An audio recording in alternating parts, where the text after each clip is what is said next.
Olá, galera da primeira série A da Dom Bosco.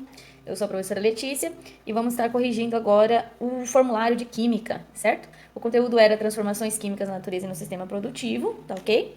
E foi passado um vídeo, uma videoaula sobre esse assunto para vocês assistirem.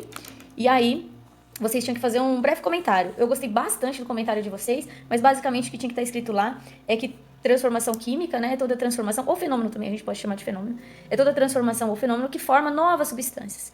E na maioria das vezes ele é acompanhado de evidências, como mudança de cor, liberação de um gás, liberação de energia ou consumo de energia, que é quando o sistema aquece ou resfria, mudança de temperatura, formação de um sólido que não existia, por exemplo, eu misturo dois líquidos e de repente aparece um sólido, liberação de uma luz, de uma chama. Então tudo isso é evidências, né, indícios de que ocorreu uma transformação química.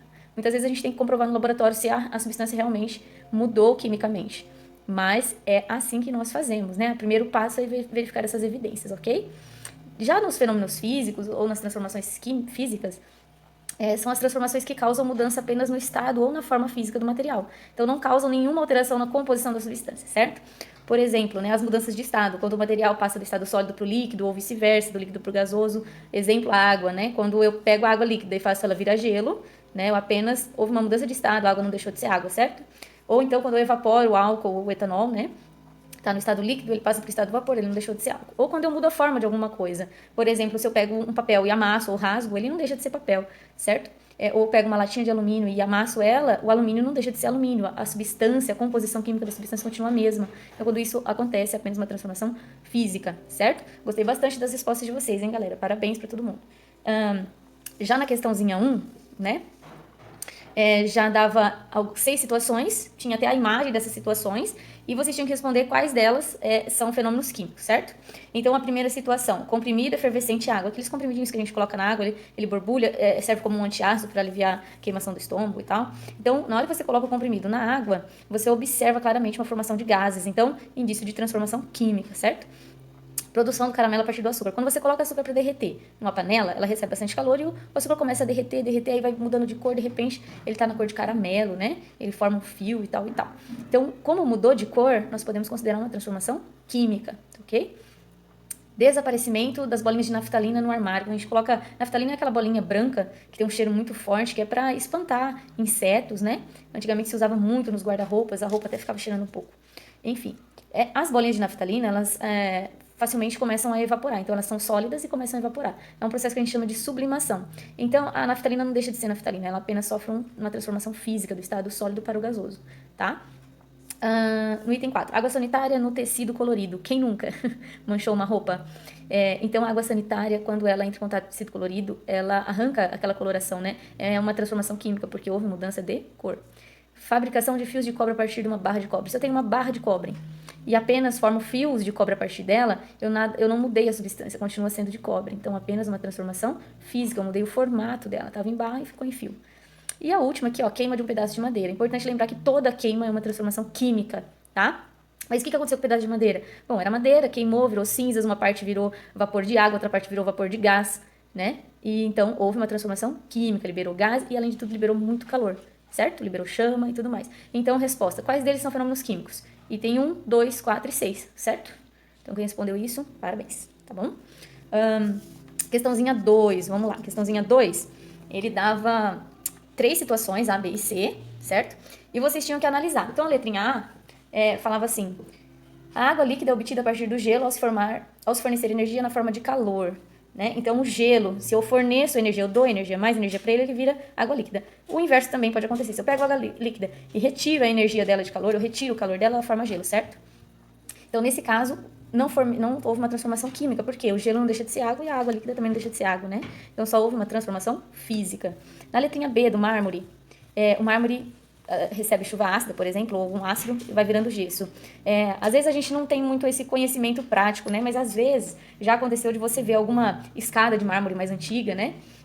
Principalmente em cidades grandes, onde acontece de ter mais chuva ácida, tipo São Paulo, começa a cair muita chuva e ao decorrer dos anos, aquele mármore ele vai ficando esbranquiçado e quebradiço, né? Com as características do gesso. Então ele perde um pouco da cor dele e ele perde um pouco da propriedade de dureza dele, ele fica quebradiço. Então, se houve duas coisas, né? Transformação da textura e da cor, transformação química, tá ok? Ferro, né? Aí tem a outra situação, ó. uma porção de ferro interage com oxigênio na presença de umidade, transformando-se em ferrugem. Então, o ferro sofrendo a corrosão, né, e formando a ferrugem, a gente pode lembrar que há uma mudança de cor e também de textura. O ferro vai ficando quebradiço, né? Vai virando um pozinho laranja avermelhado, que é a ferrugem, transformação química. Então, a resposta certa, na ordem, né, respectivamente, era físico, químico, químico. Então, quem respondeu isso, ó, ok pra ti, tá bom? Aí vamos para, agora, as questões 3, 4 e 5. Nós vamos dar uma explicação para elas bem rapidinha das três juntas, tá?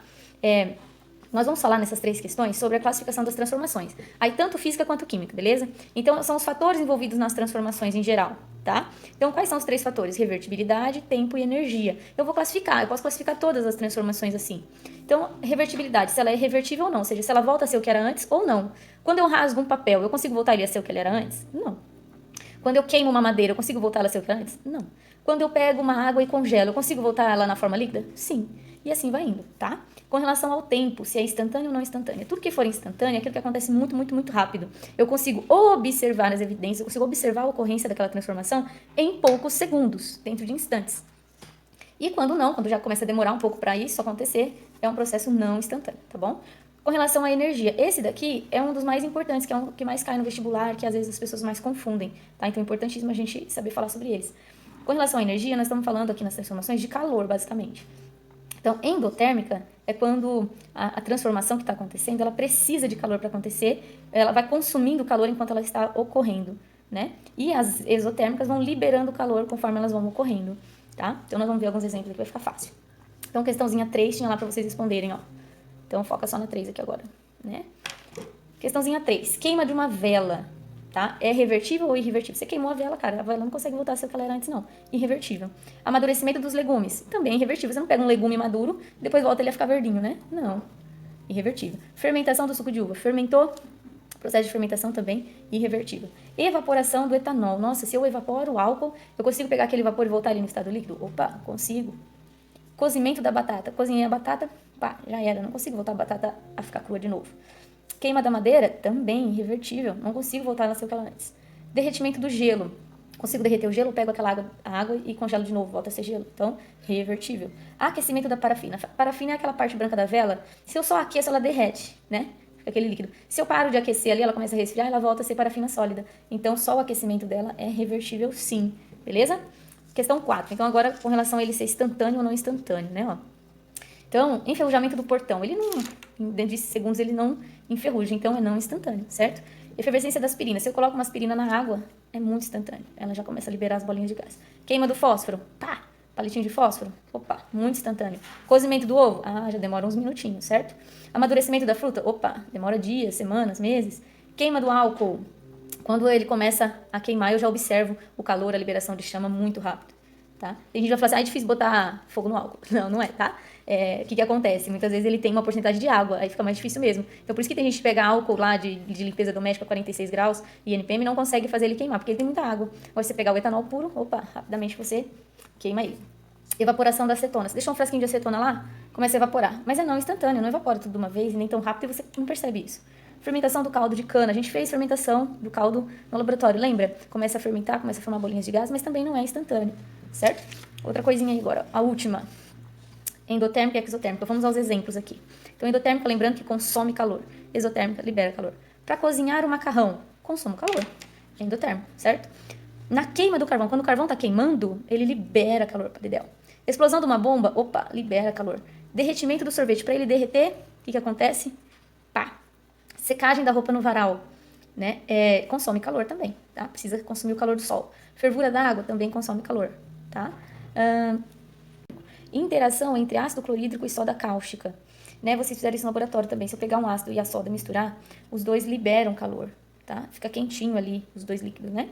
Queima do gás de cozinha. Então, se o gás de cozinha tá lá queimando, a gente usa muito isso, né? Ele tá liberando calor para você cozinhar seus alimentos, beleza? Então, esse é o feedback aí. Qualquer dúvida pode perguntar para mim pelo WhatsApp, tá? Valeu, galerinha. Amo vocês. Beijo grande. Saudade da escola, tá? Beijo. Até a próxima.